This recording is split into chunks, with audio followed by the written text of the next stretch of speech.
नहमदुहु व नुसल्ली अला रसूलिहिल करीम अम्मा बाद फ़अऊज़ु बिल्लाहि मिनश शैतानिर रजीम बिस्मिल्लाहिर रहमानिर रहीम। अल्हम्दुलिल्लाह, आज एक मरतबा फिर एक बहुत ज़्यादा अहम मसले के साथ आपके सामने हाज़िरी हुई है। वो मसला ये कि कराची से हाफिज़ अब्दुर्रहमान साहब ने सवाल किया है। उनका सवाल ये है कि अगर कुरान मजीद किसी के हाथ से गिर जाए तो शरअन इसका तदारुक ज़रूरी है या नहीं, मसलन कुछ सदका करे या तौबा इस्तिग़फ़ार करे वग़ैरह वग़ैरह। और उनका ये भी कहना है कि अगर गलती से किसी के हाथ से कुरान मजीद गिर जाए तो मासियत यानी गुनाह होगी या नहीं। तो याद रखें, मसला ये है कि शरअन सदका करना ज़रूरी नहीं है। अलबत्ता अगर कोई शख्स अपने नफ्स पर जुर्माने के लिए या इस नीयत से कि मेरा तौबा कबूल हो जाए सदका करता है तो बेहतर है। और ये बात भी अपने जहन में रखें कि एहतियात करना चाहिए।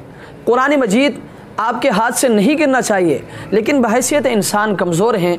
अगर कहीं कुरान आपके हाथ से गलती से गिर जाए तो मासियत यानी गुनाह नहीं होगी, लेकिन चूँकि आपने एहतियात नहीं किया है, इस आदम एहतियात की वजह से तौबा करना बेहतर है। अहसनुल फतावा जिल्द नंबर 9 सफ़ा नंबर 34। अल्लाह तबारक व तआला हमें समझने की तौफ़ीक़ अता फ़रमाए। व आखिर दावाना अनिल हम्दुलिल्लाहि रब्बिल आलमीन।